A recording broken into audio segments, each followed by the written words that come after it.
የቀድሞ ጠቅላይ ሚኒስትር አቶ መለስ ዜናዊ ባረፉ ጊዜ የምታስታውሱ ከሆነ በጣም ብዙዎች የማረፋቸው የመሞታቸው ምክንያት ብለው ሲያነሱት የነበረው ነገር ከዋልድባ አባቶች ጋር እሰጣ ገባ ውስጥ በመግባታቸው ነው። ከዋልድባ አባቶች ጋር የነበራቸው ግንኙነት ነው እንዲሁ ባጭሩ እንዲቀጩ ያረጋቸው የሚል ነገር በጣም ይወራል። የምታስታውሱ ከሆነ እኔ በጣም አስታውሳለሁ። እና የእሸቱ ጉዳይ በሚያሳዝን ሁኔታ ከዛ ጋር አሁንም አገናኝተው ሆኖ ቤተክርስቲያንን ምእመናንን ያዘረፈ አውቃለሁ ባይ ወስላታ ተቀሰፈ ያውድመው ለሌሎች ነጋዴዎች ትምህርት ይሆናል። እሸቱ ዩቲዩብ ቻናል ላይ ያገኘሁት ነው። እንግዲህ ሰይ አባቶቼን አዋርዶ እና ላይከስር ነው ገና ይጠፋል። እንዲህ አይነት በጣም ብዙ ኮሜንቶችን እያየው ነው። ኮሜዲያን እሸቱ ምንድነው ያጋጠመው? ተወዳጁ ኮሜዲያን እሸቱ መለሰ በአሁኑ ሰዓት እንግዲህ በሚዲያ ታሪኩ እጅግ ከባዱ ምዕራፍ ላይ መድረሱን አስታውቋል። እና እሸቱ መለሰ አሁን የገጠመው ነገር ቀጥታ ከዋልድባ አባቶች ጋር ይገናኛል። የማርያምን ታቦት አውጥተን እሸቱንም ይዘው ትሞታል፣ እሷ ማሽናት እሸቱንም ይዘው ስለምትሞት መቁጠሪያ እየጣልን መቋሚያ ዘቅዝቀን እሸቱ ላይ እንደግማለን ብለው ነበር። ይሄን ነገር ማስተካከለው ከሆነ መቁጠሪያ እየጣልን ገና በምህላ ልንጠይ መየታችን ስላድማ አውጥተን ድርጅቱ ሊዘጋ ነው 31 ሰራተኛ ላባረር ነው ስል አይዞ አይባልም። አይዞ እና አሁን ያ ድግምት ያ ጸሎታቸው ያ እርግማናቸው ደርሷል። አባት እርግማኑ አጥንት ይሰብራል፣ የእናት እርግማን ስር መሰረት ይነቅላል። አባቶች ምን አሉ የሚለውን እንመለከታለን። የዛሬው ቪዲዮ በጣም አጭር ቪዲዮ ነው። በእሼ ጉዳይ በወቅታዊ በእሼ ጉዳይ ነው የምናወራው። በጣም ብዙ ሐሳቦች ናቸው እየተነሱ ያሉት በዛም በዚህም እና ስለ እሼ ደግሞ በተደጋጋሚ በዚህ ቻናልም በጣም ስላወራን ለጉዳዩም በጣም ቅርበት አለኝ ብዬ አስባለሁ። እኔ በበኩሌ እንደ ኦርቶዶክሲውና አብረን እናወራለን። እሸቱ መለሰ ቸግሮኛል ብሎ መጣ።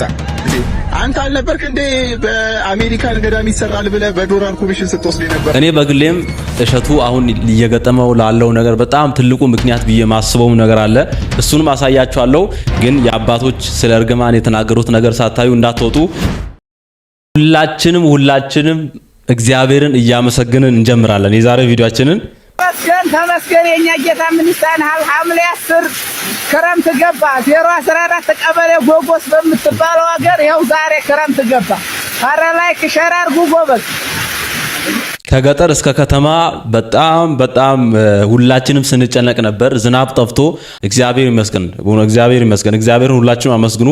በመጨረሻም በጣም በአብዛኛው ቦታ ላይ ዝናብ ዘንቧል ማለት ነውና እግዚአብሔር ይመስገን። እዚህ ጋር አሁን ቀጥሎ የእሼ ቪዲዮዎች ይታዩኛል ርዕስ አድርገው የተነሳናቸው ማለት ነው። እና እኔ በበኩሌ እሸቱ ያለውን ሰምታችኋል አይደል? ያው ዶንኪቲው ላይ የተፈጠረውን ነገር በጣም ችግር ላይ ነው ያለነው። ለዩቲዩብ ድረሱለት ብዙ ሰራተኞችን ልናባረር ነው የሚል ነገር አንስቷልና እኔ በበኩሌ አሁን የሆነበት እየደረሰበት ላለው ነገር ዋና መንስኤዎችን ብዬ ማስባቸው ነገሮች ቪዲዮችን አሁን የምንመለከተው እና መጨረሻ ላይ ስለ እርግማኑ ምናምን እናያለን።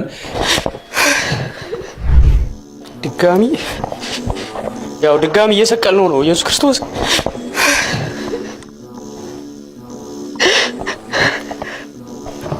አርባ 49 ዓመት ታቦቷ ሳትሆን የተንከራተተችው ኢየሱስ ክርስቶስ ነው። ማረፊያ አጥቶ የተንከራተተው የኛ ልብ አላሳርፍ ብሎት ማለት ነው።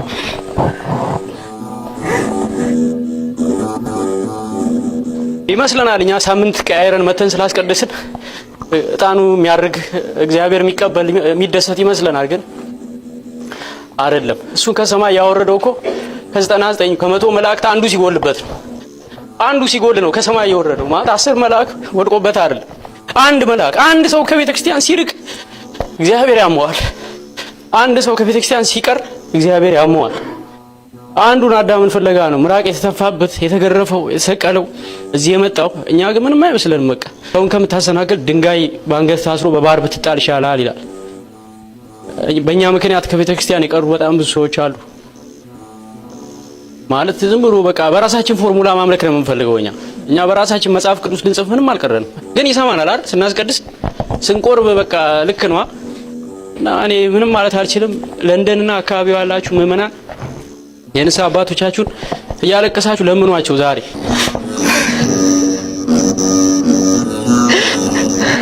ልብ የሚነካ ንግግር ነው እውነቱን ለመናገር ግን ብዙዎች በጣም በማፌዝና በቀልድ ነው የወሰዱት ማለት አስመሳይ ነው አስመሳይ ምናምን እያሉ ብዙ ጊዜ የሚጠቀሙት ቪዲዮ ናት ይሄ ኳታር ቅድስት ስላሴን ለማሰራት ይመስለኛል ገቢ ማሰባሰቢያ ላይ እሺ የተናገረው ንግግር ነው ያለቀሰና በዚህ ቪዲዮ አማካኝነት እንግዲህ የተነሱ ነገሮችን ሁላችንም እናውቃለን ሌሎችም አሜሪካ ላይም እንዲሁ ገቢ ማሰባሰቢያ አድርጎ ነበር ገዳም ለመገንባትና ሲነሱ የነበሩ ነገሮችን በጣም በቅርበት እናውቃለን ውድ ቤተሰቦቼ አንካካድም ያው በጣም በኮሚሽን በጣም ብዙ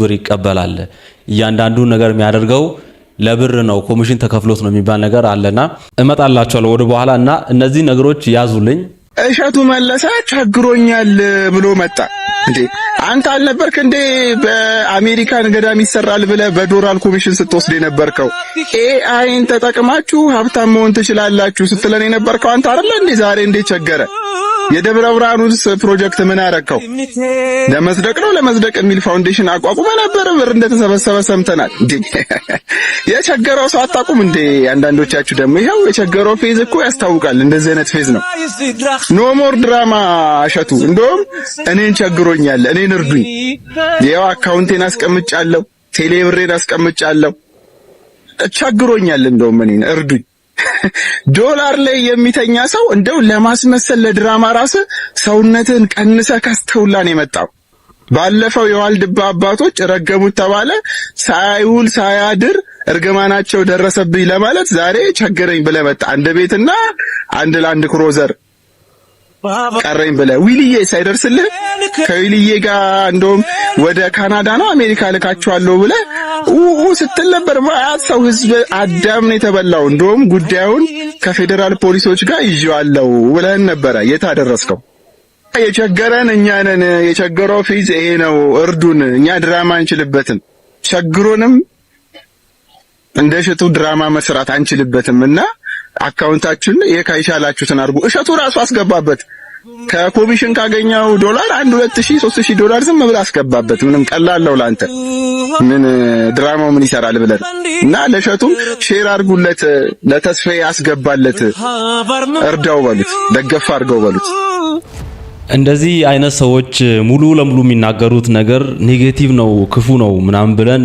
አጣጥለን ልንተው አንችልም እውነቱን ለመናገር ከዚህ በፊት ስናወራም ስለመጣን እኔ ሐሳቤንም ቃሌንም መቀየር አልፈልግም እሺ ላይ በቃ በተደጋጋሚ ብዙ ነገር ነው በቃ በመረጃ በማስረጃ ያገኘን እየሰማን የነበረው እዚህ ጋር ለተነሱት ለአንዳንዶቹ ምላሽ ሰጥቷል ነገር ግን ለብዙዎች አልተዋጠላቸውም አጥጋቢ ምላሽም አይደለም ነው ያሉት አላሳመንም ብዙዎችን ብቻ ለመጣላችሁ ነው አሁን ቀስ በቀስ እንዴት እንደተጀመረ አሁን እሺ ለሆነው ለደረሰበት ዶንኪ ቲቪ ላይ ለደረሰበት ነገሮች እንዴት እንደተጀመሩ ቀስ በቀስ ከህዝብ ጋር ከግለሰቦች ጋር ከቤተክርስቲያን ጉዳዮች ጋር በጣም ከፖለቲካም ጋር ራሱ ተያያዘበት ጊዜ ነበር ሰዎች እሸቱ መለሰ ላይ ለምንድነው ዘመቻ የከፈቱበት እስቲ የዚህን ቪዲዮ ፍሪ ሐሳብ እንስማው ታስታውሳላችሁ አይደል ስለ ሙስሊሞች ያለን አቋም ሲያሳውቅ ስለ ሙስሊም ኢብራሂም በድሩን ታውቀዋለህ ላለፉት 17 ዓመታት የልብ ጓደኛዬ ነው ከዩኒቨርሲቲ ጀምሮ አንድ አልጋ ላይ እየተኛን ለሱ የሚላከውን ብር አብረን እያጠፋን ለኔ የመጣውን ስንቅ አብረን እየበላን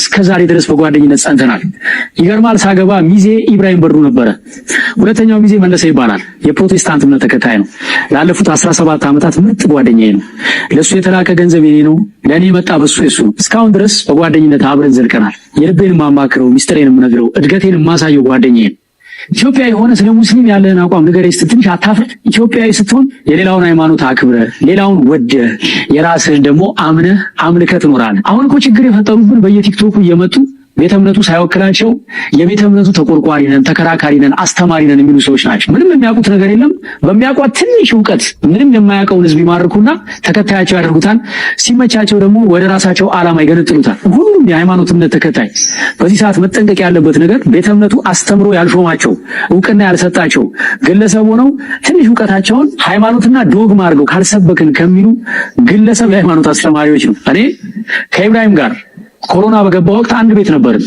ወቅቱ የረመዳንና የአብይ ጾም ነበር ሁለታችንም በአንድ ቤት ጾመን ሰዓት ሲደርስ እኛ ሳሎኑ ለሱ ለቀንለት ሰርቪስ ውስጥ ሄደን ውዳሴ ማርያም እናደርስ ነበር እሱ ሳሎኑ ውስጥ በሰዓቱ ሶላት ይሰግዳል በኋላ ግን ሁለታችንም በአንድ ትሪ አብረን ማዕድ እየበላን እኔ ለሱ እየጸለይኩኝ እሱ ለኔ እየጸለየ ነው በጓደኝነት የምንኖረው። አቤት ይሄ ቪዲዮ ያን ጊዜ እንዴት እንዳናደደኝ ብቻ በጣም ተነጋግረን ነበር በዚህ ጉዳይ። ታስታውሳላችሁ አይደል? ሰማይ ምድር ውስጥ ሲገለባበት ሙስሊሞች እፎይን ካልገደልን ያሉ ሰሞን የገባበት ገብተን እንገላለን፣ እፎይ በተገኘበት ይገደል ምናምን እየተባለ በጣም ዘመቻ የተከፈተበትና ከሙስሊሞች ጋር በጣም ብዙ እሰጣጋዎች የተፈጠሩ ጊዜ ነው። እሺ እንግዲህ ወጥቶ የተናገረው በዛ ምክንያትም ከብዙዎች ጋር በተለይ ከኦርቶዶክሳውያን ጋር ተጣልቷል። ያልተባለን ነገር እንደተባለ አድርጎ በቃ ራሱን የፍቅር ሰባኪ የኢትዮጵያዊነት ሰባኪ አድርጎ ሌሎች ኦርቶዶክሳውያንን ደግሞ በቃ ሙስሊም ጠል አይነት መልእክት ነው እንግዲህ ያስተላልፈው ወጥቶና በዛ ምክንያት ነው ከብዙ ሰዎች ጋር በተለይ በጣም ከብዙ ኦርቶዶክሳውያን ጋር የተጣለው። እናም እዚህ ጋርም በጣም ትልቅ ፖይንት ጥሏል። ይሄንም ያዙልኝ እንቀጥላውንም እስቲ። እጅግ በጣም ያሳዝናል በእውነት እኔን አምናችሁ የዶንኪ ቲዩብን መልካም ስም አስባችሁ ለከፈላችሁ ሰዎች በእውነት በጣም አዝናለሁ።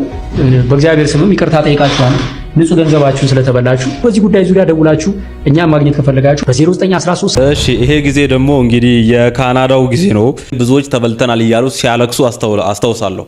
በዚህ ምክንያት ብዙዎች ተቀይመውታል። እሺ እንደ ሌሎቹ አንተም ታጨበረብራለህ እንዴ?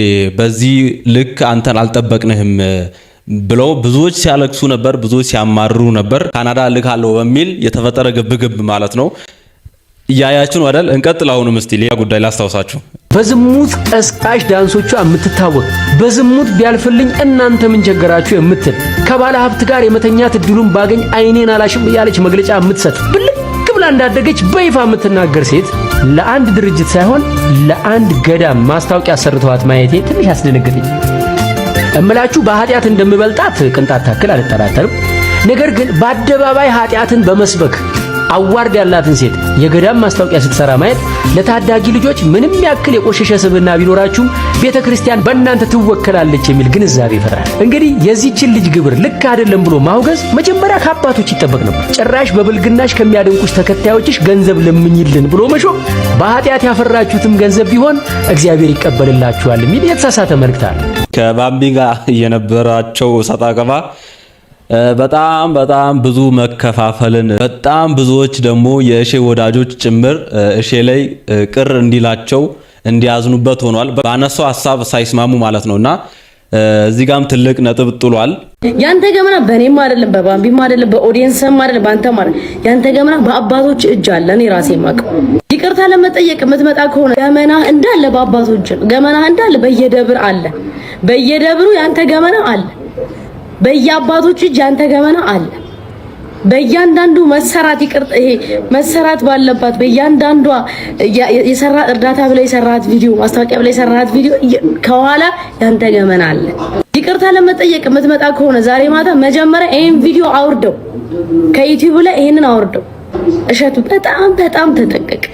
በጣም አንዳንዴ ማለት ነው መንደርደር ለመውደቅ ከፍ ባልከ ቁጥር መውደቂያ እየራቀብህ ነው የሚመጣው። በጣም ተጠንቀቅ። መጀመሪያ ማታ ለይቅርታ መጣለው ብለሃል አይደለ? ከዚህ ነው የሚጀምረው ይቅርታ። ይሄን አጥፍተህ ሰው ይሄን እንዳያየው አድርገህ ከዛ ይቅርታ ለመጠየቅ ትመጣለህ። እሺ ሪጀክት ያረካቸው የገዳማት ማስታወቂያዎች እመጣለሁ ብለህ ያልመጣህባቸው ሀፋፍ ተቀብለህ ማለት ነው ኤቭሪቲንግ ማለት ነው። እኔ አንድ እዚህ ጋር በሆነት ማነሳውና ማስታወስ የምፈልገው ነገር ማንም ሰው ፍጹም አይደለም። እቺን አንርሳ። መቼም ቢሆን ማንም ሰው ፍጹም አይደለም።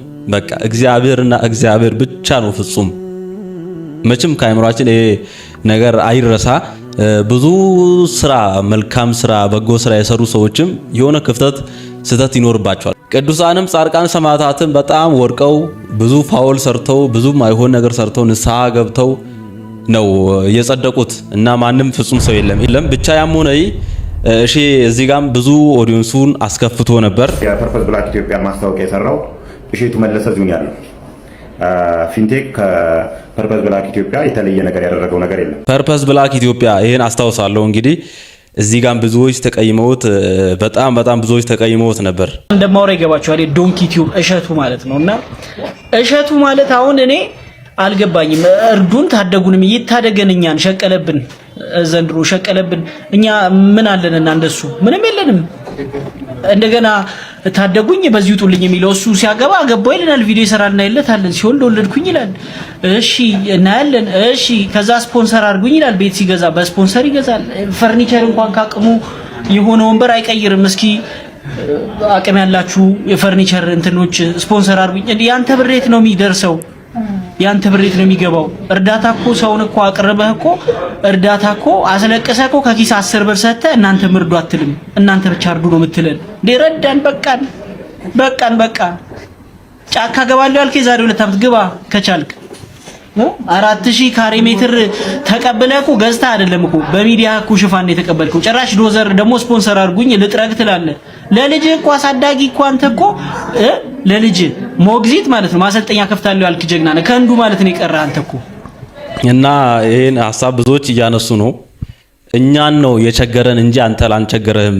በእነዚህ ጉዳዮች እናንተ ሐሳብ አስተያየታችሁ ኮሜንት ላይ ያስቀመጣችሁ ወደ ዋና ወደ ሜን ፖይንቴ እየደረስኩ ነው። በቅርቡ ደግሞ እንደምታስታውሱት ላስታውሳችሁ እስቲ ከዋልድባ አባቶች ጋር ዋናው ጋር እንደውም አሁን ደርሰናል። መልእክቱ የተላለፈበት መንገድ ራሱ ትክክል ያልሆነ ነው። ምክንያቱም ይሄ የዓለማዊ ህይወትን ወይም ደግሞ ዓለማዊ እሳቤን ይዞ የገባ ነው። ገዳማዊ ህይወቱን ወይም ደግሞ የእናቶችን የኑሮ እንትን መሰረት ያደረገ አይደለም። ይሄ ድራማ አዘል የሆነ መነኮሳት እያሯሯጡ እንትን በጣም የአንድን የገዳማዊ ስብዕና የማይገልጽ አይነት አገላለጽ ነው እንትን ያለው እና ይሄ ስክሪፕት ተጽፎለት በስርዓት ተቀናጅቶ ገዳሙ ድረስ ታስቦበት ተመክሮ የተሰራ ስራ ነው። ይሄ ደግሞ ገዳማዊ ህይወትን በአጠቃላይ የሚወክል አይደለም። እናቶችን እያሯሯጡ ያን ያክል ካራክተር ወደ ፊልሙ ዓለም የገባ አይነት እንትን ነውና የገቢ ማሰባሰቢያ ወይም ደግሞ የእናቶችን ችግር አጉልቶ በማሳየት ምዕመኑ ድጋፍ እንዲያደርግ የሚቀሰቅስ ሳይሆን በገዳማዊ ህይወት ውስጥ እንደ ወደፊት የሆነ ፊልም ቢሰራ የሚያዋጣ ነው የሚያስብል አይነት እይታ ነው። እንደምታውቁት በዚህ ጉዳይ እሺ በይፋ ኦፊሻሊ ይቅርታ ጠይቆ ነበር። በዛው ተደመደመ ብለን እያለን ደጋሚ ደግሞ የዋልድባ አባቶች በጣም ከባባድ የሆኑ ቃላትን እየተጠቀሙ ወደ ሚዲያ መጡ። እሸቱ አፈቀላጤ ነው። በጣም ከሚገርመኝ እኛኛ ሲመጣ ጎንበስ እያለ እሺ አባስ በጣም ለስላሳ እንደበስ ነው ያለው። እኛን አላቆየንም፣ በደቂቃ ነው ያሳመነን። እንደዚህ አርጌ ምንድነው ያለን ፕሮጀክት ልሰራላችሁ የሆነ እቅድ ምናምን በቃ አቅዳችሁ ሰጡኛላችሁ ሰራላችኋለሁ ነበር ያለን እንጂ እንደዚህ አይነት የተዳፈነ የታሪክ ብልሽት ያመጣል ብለን አላሰብንም ነበር። እሸቱንም ይዘው ትሞታል፣ እሷም ማሽናት እሸቱንም ይዘው ስለምትሞት ግን ከመሞቱ በፊት እውነት እኔ እንደው በቅድስት ቤተክርስቲያን ፊት ለፊት ቁመን ነው ቁጭ ብለን የምንነጋገረው ያወርደው ይሄንን ቪዲዮ ቢያስተካክልን ማስተዋይ ይሰጥበት ይቅርታ ቢጠይቅ እኛንም ብቻ አይደለም ኦርቶዶክሳውያን የተሳሳቱትን ይቅር ቢላቸው ጥሩ ነው። አሁንም ይሄን ነገር ማስተካከለው ከሆነ መቁጠሪያ እየጣልን ገና በምህላ ልንጠይቅ መየታችን ስላድኖ አውጥተን ፍረጅ አንቺ ፍረጅ ብለን አንተውም። ምክንያቱም ታሪካችን ተቀብሯል። ዛሬ እኛ አባቶች አንዳንድ ሰው እንኳን እዚህ አሁን አንድ ሰው ለምሳሌ ወጥቶ በዚህ በደባርቅ በዚያ በጎንደራ ባህር ዳር ሲገኝ የት ነው የመጣው አባ ዳልሻ ከሴቶቹ ገዳም ነው የሚባል በጣም በሚያሳዝን መንገድ አይኒ አባት ምንም የምንኩስና ወዝና ጣዕም የሌላቸው ምንም መኖክሴ ሳይሆን ከሆነ ብቻ ድጋሚ ይሄን ቪዲዮ ሳይ ያናደኛል። ብቻ ክፉ አልናገርም። ወደ በኋላ አባታችን ስለ እርግማን ምን አሉ የሚለው እናነሳለን። እዛ ላይ እኔ ማነሳው ሐሳብ አለ። ብቻ በጣም በቃ እስካሁን ድረስ ያየናቸው ቪዲዮዎች እንግዲህ እንዳያችሁት እሸቱ የመጣበትን መንገድ ለማሳየት ነው የሞከርኩት።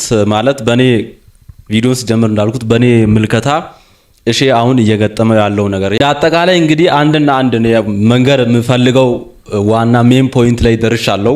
አሁንም ማሳያችሁ ቪዲዮዎች አለ። የእሺ ቪዲዮ ይታየኛል እዚህ ጋር እና እሱን ከማሳየቴ በፊት እኔ ማንሳት የምፈልገው ፖይንት ላይ ደርሻለሁ።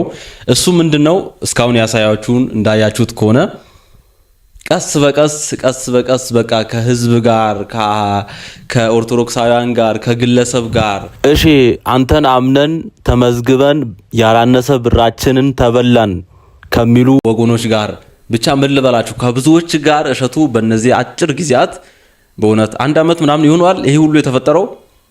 በእነዚህ አጭር ጊዜያት በጣም ብዙ ነገር ተደራረበበት፣ ብዙ እሰጣ ውስጥ ገባ። አንዳንዴ ያው ልክ የሚሆንበት ፓርት አለ እሱ፣ አንዳንዴ ደግሞ ህዝብ ልክ የሚሆንበት ፓርት አለ፣ ግለሰብ ልክ የሚሆንበት ፓርት አለና ብቻ ሶሻል ሚዲያ ላይ ስትሆኑ እነዚህ ሁሉ ነገር ሲፈጠሩ በቃ ሰው ፊታችሁን ገና ሲያይ ዩቲዩብ ላይ ፊታችሁን ሲያይ አጭበርባሪ አይምሮ ላይ በቃ ብዙ ነገር ሰው ከሰማ ፊታችሁን ዩቲዩብ ላይ ሲያይ ክሊክ አድርጎ አያይም ሰው እናንተን በቃ በእንዲህ አይነት በተደጋጋሚ ስማችሁ የሚነሳ ከሆነ እና እኔ ዋና ማንሳት የፈለኩት ነገር ይሄ ሁሉ ያሳያችሁ ዋና ምክንያት እሺ አሁን ቪው የቀነሰውም ኦዲየንሱም በቃ እንደ ድሮ አላይም ያሉት እዚህ ሁሉ እሰጣ ገባ ውስጥ ከህዝብ ጋር ከኦርቶዶክሳውያን ጋር ከሙስሊሙ ከጴንጤው ጋር መግባቱ ነው ብዬ ነው ማምነው።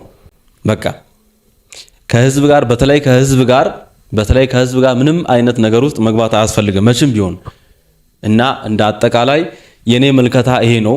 እሺ አሁን ደረሰብኝ ለሚለው ነገር የኔ ምልከታ ትልቁ ነገር ይሄ እነዚህ ነገሮች ተደራርበው ይመስለኛል። በቃ ይሄ ነው ብዬ ነው ማስበው። እንደ ዋናው ነገር ይሄ ነው። በቃ ቪዲዮቹ ነው ያልታዩለት እንደ ድሮ እሱም ምክንያቱ በቃ በተደጋጋሚ በጣም ስሙ በክፉ ነገር በብዙ ነገሮች ሰው ሲሰማ በቃ ክሊክ አድርጎ አየው እየጠላው ይሄዳል ለማለት ነው። እናንተ ምን ይመስላችኋል? እስቲ ሐሳብ አስተያየታችሁ ኮሜንት ላይ አጋሩኝ። ማንበብ ማየት ፈልጋለሁ እናንተን ሐሳብ። ኮሜዲያን እሸቱ ምንድነው ያጋጠመው? ተወዳጁ ኮሜዲያን እሸቱ መለሰ በአሁኑ ሰዓት እንግዲህ በሚዲያ ታሪኩ እጅግ ከባዱ ምዕራፍ ላይ መድረሱን አስታውቋል። አሁን ይህንን ሳወራ ፈገግ ለማለት ብሞክርም ውስጤ ግን በታላቅ ጭንቀት ውስጥ ይገኛልን ብሏል። እሸቱ እንዳለውም ዶንኪቲ በገጠመው ከባድ የኢኮኖሚ ቀውስ ምክንያት በርካታ ሰራተኞችን ከስራ ቢያሰናብትም አሁን የቀሩትን 46 ሰራተኞችም ይዞ መቀጠል ባለመቻሉም ቀሪዎቹ ሰራተኞች ለማሰናበት ከጫፍ መድረሱንም አስታውቋል። እሸቱ አክሎም እናም ዶንኪቲዩብን እዚህ ያደረሳችሁት እናንተ ናችሁ። ታዲያ ዛሬም የመጨረሻው ጥያቄ አንድ ነው። በዚህ አስቸጋሪ ሰዓት ከጎናችን አላችሁ ወይ በማለት ኮሜዲያን እሸቱ በተማጽኖ ጠይቋል። በእውነት እሰይ እንኳን ወደክ የአባቶች እርግማን በዚሁ ላንሳ ብዬ ነው። የአባቶች እርግማን ደረሰብህ የምትሉ ሰዎች በጣም ታሳፍራላችሁ። በእውነት በህይወቴ የተማርኩት ነገር ቢኖር ለማንም ለጠላቴ ጭምር ውድቀትን አልመኝም። በቃ ውድቀትን አልመኝም፣ ለማንም ውድቀትን አልመኝም። የምሬ ነው የምላችሁ፣ ይሄን ከልቤ ነው ማወራው እና እሰይ የምትሉ ሰዎች ይሄ በጣም ከኛ የሚጠበቅ አይደለም። በተለይ ኦርቶዶክሳውያን ሆነን እንደዛ የምትሉ ቅድም ያነበብኳቸውን ኮሜንቶች አይታችኋል። በጣም ብዙ አሉ መግቢያዬ ላይና እንደዛ ምትሉ ሰዎች እረፉ። በእውነት አሳፋሪ ነገር ነው።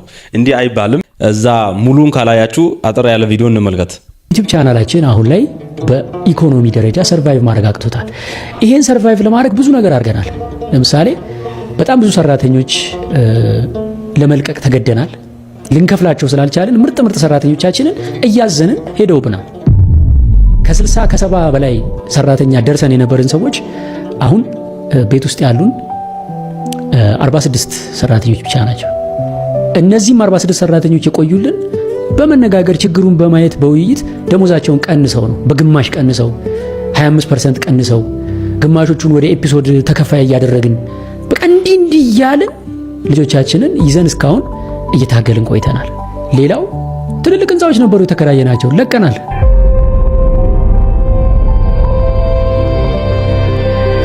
ተስፉ ሲኒማ ድንቅ ልጆች የምንቀርጽበት አልቻልንም፣ ለቀቅን። አንድ ሙሉ G+3 ህንፃ ላይ ነበር ያ ሁሉ ሰራተኛ የሰፈረው፣ ለቀቅን፣ አልቻልንም። አሁን አንድ ፍሎር ላይ ተሰብስበን ያለ ነው ማለት ነው። አንድ ፍሎር ተከራይተን ምገባ ነበረ ዶንኪቲዩብ ውስጥ ቅድም እንደነገርኳችሁ ቁርስ፣ ምሳ፣ እራት ይበላ ነበር። አቆምን ምገባ። ብዙ ነገር ቀንሰን አሁን መጨረሻ ከአቅም በላይ ሆነ ማለት ነው ነገሩ። ሰዎች እሸቱ በጣም ሚሊዮነር ነው፣ ብዙ ብር አለው፣ ንብረት አለው ብለው እርግጠኛ ሆነው ያወራሉ። ኦፍ ኮርስ እኔም ሲያቀብጠኝ ሲሉ ሰምታ ዶሮ ሞተች ቀጢስ ገብታ ይባል። አንድ ቀን ሰይፉ ላይ ቢሊዮነር ሳልሆን አልሞትም ብዬ ቀላል መስሎኛ። ያው ቢሊዮነር ሞቲቬሽን እኮ ሞቲቬሽን ሰምቼ ተወስውሼ እንደዛ ብዬ ነበርና ሪያሊቲው ግን ኢትዮጵያ ውስጥ አሁን ላይ ቢዝነስ የምትሰሩ ሰዎች ታውቁታላችሁ ምን ያክል ከነዳጅ አቅም ስንት ብር ነው አሁን መንቀሳቀስ ጤፍ ስንት ብር ነው? እያንዳንዱ እንቅስቃሴያችን በገንዘብ ነች አይደል? የሚመጣው ገንዘብ ምናልባትም እንደው ዩቲዩብ ዶላር ስለሆነ ነው እስካሁንም ሰርቫይቭ ያደርግ ነው እንጂ እንዴት ሆኖ ማለት እኔ እንግዲህ ንብረት አለው ከተባለ እናንተ የምታውቁት ነው። የማታውቁት ንብረት የለም። ኢትዮ ቤስት ሪል ስቴት ቤት ገዝተናል። መጀመሪያ የቤላትን መኪና ሸጠን ገዛን። ከዛ ቢሮአችን ሃይሩፍ ነበረችን አንድ አይናችን። የመጨረሻው ክፍያ ቀኑ ሲደርስብን ስንጨነቅ በባንክ ገዝተነው የነበረውን ፕራዶ ሸጠን ነው የቤቱን ከፍለን የጨረስ ነው ማለት ነው። ሶ ንብረት ከተባለ እንግዲህ መቼ ሰው ወይ በራሱ ወይ በሚስቱ በልጆቹ በቤተሰቡ ነው አይደል የሚገዛው። ቼክ ማድረግ ነው። አንድ ቤትና አንድ ቤት መኪና አለን። ይሄም ለኔ ትልቅ ስኬት ነው። በ7 ዓመት እንደ አንድ ወጣት ይደንቀኛል ለራሴ እንዲህ ቤት አንድ አፓርታማ ኦን ማድረግ እየገረመኝ ነው። በቃ በጣም እየደነቀኝ ማለት ነው። ትልቅ ስኬት ነው። ለምን በርደኑን እዚህ ጋር ያለውን ስለማውቀው ማለት ነው። ገንዘብ አያያዝ ስለማታውቅ ነው የሚለኝም ካለ ይሁን እንግዲህ አላቅበት ይሆናል። ግን ሪያሊቲው አሁን ለምትወዱኝ ለምታከብሩኝ ኢትዮጵያን እኔ ከስርም ስመጣ እየነገርኳችሁ ነው የመጣሁት። የምዋሸው የምደብቀው ነገር አልነበረኝም። እንዴት ከችስትነት ተነስቼ ከጓደኞቼ ጋር አንድ ፍራሽ ላይ የተኛው እንዴት አድርጌ እዚህ እንደደረስኩኝ ነግሬያችኋለሁ። እውነታውን ታውቃላችሁ። ዶንኪ ቲዩብን ያሳደጋችሁት እናንተ ናችሁ። እዚህ ያደረሳችሁት እናንተ ናችሁ። አሁን የማቀርበው ጥያቄ ምንድነው? ከጎናችን አላችሁ ወይ? እንዴት ካላችሁኝ ዶንኪ ቲዩብ አሁን ከዚህ በኋላ መቀጠል የሚፈልገው ትልልቅ ስራዎች እየሰራ ነው። ለምሳሌ በቅርቡ አሁን ጀርመን ሀገር 6 የዶንኪ ቲዩብ ሰራተኞችን ይዤ ወደ ጀርመን ሀገር ሄዳለሁ። ለምን?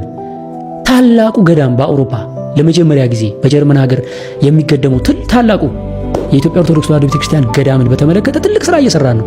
እሺ እንግዲህ አንተ በጣም አስተዋይ ሆነ ለብዙዎቻችን አራያ የሆንክ ሰው ነህ። በተለይ በዩቲዩብ እንዴት መስራት እንዳለብን በጣም ብዙ ነገር ያስተማርከን ሰው ነህ። እኔ በግሌ ብዙ ነገር ተምሬያለሁ ከእሺ እዛ ወጌሻ ምናምን ተመዝግቤ ባልማርም ኦንላይን ላይ ዩቲዩብ ላይ በሚለቃቸው ትምህርቶች ስለ ዩቲዩብ እሱ ያሳለፋቸውን ኤክስፒሪየንሶች ልምዶች ሲያካፍል በጣም እያንዳንዱ ትምህርት ተምሬያለሁና ለብዙዎቻችን አርአያ የሆነ የጠቀመን ሰው ነው። ተጠቅም ያለው እኔ በግሌ እና እስካሁን ድረስ ያሰራሃቸውን በጎ መልካም ስራዎች ሁሉ ማጣጣልም አልፈልግም።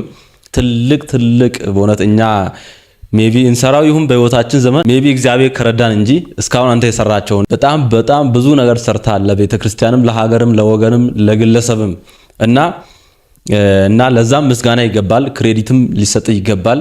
አንዳንድ ሰዎች የሚረሱ አሉ እንዳለ እሺ በቃ የሰራውን ነገር በአጠቃላይ የሚረሱ ሰዎች አሉና ይሄ አግባብ አይደለም። መቼም አንርሳ፣ በእናታችሁ መልካም ነገርን ሰው የሰራውን ነገር አንርሳ። ክፉ ብቻ አንለቃቀም። ብቻ እኔ ማለት የምፈልገው ነገር ቅድምም እንዳልኳችሁ እሺ አሁን እንደተረዳሁት ማናጀር ይጎሏል ብዬ አስባለሁ። በቃ አለ ፕሮፐር የሆነ ማናጀር በጣም ጎበዝ የሆነ እያንዳንዱን ነገር በቃ የሚከታተል እንዳያነው በቃ ብዙ ነገር ላይ ነጥብ ጥሏል። በቃ እሺ ብዙ ነገር ላይ በእውነት በማያገባው ዝም ማለት በሚችልበት ጉዳይ ራሱ ዝም ብሎ እየገባን ሐሳብ አስተያየት እየሰጠ በህዝብ እንዲጠላ የሚለው ቃል ራሱ ትንሽ ከባድ ነው። እንደ ድሮ እንዳይወደድና በዛው ሌቭል እንዳይቀጥል አድርገውታል። በቃ እነዚህ ነገር ተደማምረው በጣም በዙ። በቃ እና ማናጀር ጥሩ ማናጀር የለውም ብዬ አምናለሁ። በቃ ይሄ ነው የኔ መልከታ። እናንተ ሐሳብ አስተያየታችሁን መስጠት ትችላላችሁ ኮሜንት ላይ። እግዚአብሔርን በማንም ውድቀት አትደሰቱ። ለራሳችሁ ከፍ ያለ ቦታ መድረስ ከፈለጋችሁ ለማንም መልካም ነገር ፖዚቲቭ ነገር አስቡ። ስለ እርግማኑም እናወራለን፣ አሳያችኋለሁ ያልኳችሁ ቪዲዮ አለ፣ ወደ በኋላ እናያለን። ይድረስ ለኮሜዲያን እሸቱ አድርሱልኝ። ትናንት ያየሁት ቪዲዮ በጣም ነው የሚያሳዝነው። እውነት ለማውራት የኔም የህዝብ እንዲያቀኝ አገልግሎቴ እንዲሰፋ በብዙ ነገር የደገፍከኝ ወንድሜ ነህና እውነት ለማውራት ይሄን ስሰማ በጣም ነው ያዘንኩት። እግዚአብሔር አምላክ ይችልበታል፣ የተሰበረን መጠገን ይችላልና አሁን ዶንኪ ቲዩብ የሁላችንም ቤት እንደሆነ እናውቃለን። ስለዚህም ይህንን አሳዛኝ ሰበር ዜና እንዳሰማህን ሁሉ ጥንካሬንም እናውቃለንና በእርግጠኝነት ትችላለህ። ብዙ ነገሮችን አሳክተህ ሰራተኞችን አይደለም ለኢትዮጵያ ህዝብ መሆን የምትችል ብዙ ነገሮችን ማሳካት የምትችል ወንድማችን ነህ። ይሄን እናምናለን። ውድፍን የኢትዮጵያ ህዝብ ያምናል። እርግጠኛ አሁን የኢትዮጵያ ህዝብ እያለ ወላዲት አምላክ እያለች እግዚአብሔር የፈጠረ አምላክ እያለ ምንም የሚፈጠር ነገር የለም። አይዞን አለን ከጎናችን ለማለት ወዳለሁኝ። ይሄንን መልእክት አድርሱለት። በማንኛውም ነገር እኛም እንረዳሃለን። አዳራሽ አይሞሉም በግለሰብ ደረጃ ማለት ነው። በእሺ እየተጠቀሙ እሺ እየረዳቸውና እየጠቀማቸው ሰዎች እና ይሄ ወንድማችንም ከነሱ አንዱ ነው እና በጣም ብዙ መልካም ነገር የሰራ ልጅ ነውና በምንችለው አቅም እንርዳው። ቢያንስ ባንረዳው ክፉ ምኞት አንመኝለት። የአባቶች እርግማን ደረሰብህ ከዋልባ አባቶች ጋር መጀመሪያ ለምን ተገናኘ ምናምን እያላችሁ ዝም ብላችሁ በቃ ያሌለ ነገር አታውሩ። እግዚአብሔር አይገናኝም ከዛ ጋር። ድርጅቱ ሊዘጋ ነው 31 ሰራተኛ ላባረር ነው ስል አይዞ አይባልም። አይዞ እናንተ ኦርቶዶክሳውያን ባለማተቡ ወንድማችን ችግር ውስጥ ነው ያለው። ወንድማችን እሸቱ ዶንኪ ቲዩብም ሊዘጋ ነው፣ ሰራተኞቹን እየቀነስኩ ነው፣ በጣም ክሳራ ገጥሞኛል እያልን። ስለዚህ እኛ ባለማተቦች ኦርቶዶክሳውያን በምንችለው ነገር ሁሉ ከጎኑ መቆም አለብን። አይዞ አለንልህ ማለት ይገባናል። ብዙ ቤተክርስቲያን ያሳነጸ ልጅ ነው። ብዙ ሰዎችን የረዳ ልጅ ነው። ይሄን በቃ ዘርዝረን አንጨርሶም እየሰራው ስራ ማለት ነው እና ከጎኑ ልንቆም ይገባል። አይዞ ወንድማችን። ስለ እርግማን እኒ አባታችን ያሉትን ቪዲዮ እስቲ ላሳያችሁ። አባት እርግማኑ አጥንት ይሰብራል፣ የእናት እርግማን ስር መሰረት ይነቅላል። አባትም አታሳዝኑ፣ እናትም አታሳዝኑ፣ ተሰብራችሁ እንዳትቀሩ ወገን አይድገማችሁ። እንባ የሰበረው ሰው ትንሣኤ የለውም። እንባ የሰበረው ሰው አይጠገንም። እንባ የሰበረው ሰው ዘር አይወጣለትም። ሰው አታስለቅሱ፣ ሰው አያልቅስባችሁ። በታትንን እናስቀረው ትውልዱን ላይ ታዲያ እንዴት እናገንም ከራ ትመከራላችሁ። ዛሬ ሽማግሌዎች ስለተለያዩ ባልና ሚስት፣ ስለተለያዩ ጎረቤቶች፣ ስለተለያዩ ወንድማማች ትመከራላችሁ፣ ታስታርቃላችሁ። ሽምግልናችሁ የተከበረ ነው። ሽባታችሁን የሚያከብሩ ልጆች ወልዳችኋል። ሽበት የሚያከብሩ የእናቴ ልጅ ሚስት ሲጣጭ ያልሸበተ አይላክም። ትዳሩ እንዲሸበት ቢወለድም ሸብቶ እንዲሞት እባካችሁ ሽበት አክብሩ። ሽበት ያላከበረ አይሸበትም፣ ጅምሩ አይጸናልም። ዛሬም የአባት እርግማን ያለባችሁ ሽበት አክብሩ። የአባት እርግማን አጥንት ይሰብራል፣ የእናትም እርግማን እንደዛው። ሽበት አክብሩ፣ አባቶችን አክብሩ የሚል ነገር አባታችን ተናግረዋል። እውነት ነው፣ ቃለ ሕይወትን ያሰማልን። ነገር ግን አባቶቻችን እናስተማሩት መጽሐፍ ቅዱስም እንደሚለን እንዲሁ ዝም ብለን እየተነሳን የምንራገመው እርግማን አይደርስም። መጽሐፍ ቅዱስ ምን ይላል? በዚህ ያገኘው ጥቅስ አለ። መጽሐፈ ምሳሌ ምዕራፍ 26 ከቁጥር 1 እስከ 3 ላንብብላችሁ። በረዶ በበጋ ዝናብም በመከር እንዳይገባ እንዲሁ ለሰነፍ ክብር የለውም። እሺ ምዕራፍ 2 እንደሚተላለፍ ድንቢጥ ወዲያና ወዲህም እንደሚበር ጨረባ እንዲሁ ከንቱ እርግማን በማንም ላይ አይደርስም። ልድገመው፣ እንዲሁ ከንቱ እርግማን በማንም ላይ አይደርስም ይላል። ዝም ብለን እየተነሳ የምንራገመው እርግማን አይደርስም። ይሄ ምለው ለዋልድባ አባቶች ነው። እሺ ምንም በእውነት እንዲህ መቋሚያ እያዘቀዘቀ ታቦተ ማርያምን የእመቤታችን ጽላት እያስወጣ መቁጠሪያ መሬት ላይ እያስጣለ እሸቱ ለሚያስረግም ነገር እሸቱ ምንም አልሰራም። ተነጋግረናል፣ ባለፈው በግልጽ ተነጋግረናል። ደግሞ የሰራው ጥፋት ነበር፣ አዎ ነበር። በግልጽ ወጥቶ ይቅርታ ጠይቋል። ከፍቅር በላይ ምንም የለም። ከህግ ከስርዓት በላይ ፍቅር ትበልጣለች፣ ፍቅር ትቀድማለች። ፍቅር ከሌለን ከንቱ ነን እና ከስርዓት ከህግ በላይ ፍቅር ስለሚቀድም እሺ ደግሞ ይቅርታ ጠይቋል። እኛም በፍቅር መቀበል አለብን። ዝም ብለን ብንራገም ከንቱ እርግማን ከማንም ላይ አይደርስም ይላል መጽሐፍ ቅዱስ ነው እንደሚለው። እርግማን አይደርስም፣ ከንቱ እርግማን። የዋልድባ አባቶች ባለፈው እርግማናቸውን ከንቱ እርግማን ብየዋለሁ። የትም አይደርስ እርግማን ነው እና አንድ ሁለት ቃል ተናግሬ ልጨርስ። እናንተ ሐሳብ አስተያየታችሁ ኮሜንት ላይ አስቀምጡልኝ። አሁን እሺ የደረሰበት ነገር በቃ ድሮ የነበረው ሌቭል ድሮ የነበረው እይታ ወርዷል። ያ ስለወረደ ብርም ፋይናንሻሊም ወርዷል። በዛ ምክንያት ሰራተኞችን ሊቀንስ ችሏል። በቃ ያ ነው ዋናው ነገር እና ቪው የቀነሰው አሁን ባየናቸው በአጠቃላይ በእነዚህ ሁሉ እሳት አገባዎች ምክንያት ከኢትዮጵያ ሕዝብ ጋር ከግለሰቦች ጋር ምናምን በሚገባው ምክንያት ነው። እሺ አሁን የሆነበት የሆነው በቃ ሌላ እርግማን ምናምን አይደለም። ከንቱ እርግማን አይደርስም ብሏል መጽሐፍ ቅዱስ። ምን አታወሳስቡት በቃ እና እሺ ጥሩ ማናጀር አግኝቶ ከአሁን በኋላ ባለው እያንዳንዱ እርምጃ በጣም በጥንቃቄ ይራምዳል ብዬ ተስፋ አደርጋለሁ። በእውነት አይዊሽ ፎር ሂም ደግሞ እመኝነታለሁ እንደዛ እንዲሆንለት እና መርዳት የምትችሉ እርዱ። እሺ በእውነት ከእንግዲህ በአወዛጋቢ ነገሮች ቪዲዮ ባልሰራብህ ደስ ይለኛል። እግዚአብሔርን እስካሁን ድረስ ብዙ ቪዲዮ ባንተ ሰርተናልና ባልሰራብህ ደስ ይለኛል። በአወዛጋቢ እሸቱ ዛሬም አሁንም እንዲህ ተገኘበት በሚል ቪዲዮ ባልሰራ ደስ ይለኛል። ውድ ቤተሰቦቼ የኔ ሐሳብ የኔ ምልከታ ይሄን ይመስላል። የናንተንም ኮሜንት ላስቀምጡልኝ። እግዚአብሔር ለሀገራችንም ለወገናችን ሰላሙን ያምጣልን። እሺ ባለበት መድኃኔዓለም ይጠብቅ። መጨረሻ ላይ ማለት ፈልጋለሁ። ወዳችኋለሁ። ወደ አንተ መልሰኝ እኔ መለሳለሁ። እውነተኛ ሰላም ያለው ከቤት ነው። እውነተኛ ሰላም ያለው ከቤት ነው። እውነተኛ ሰላም ያለው ከቤት ነው እርዳኛ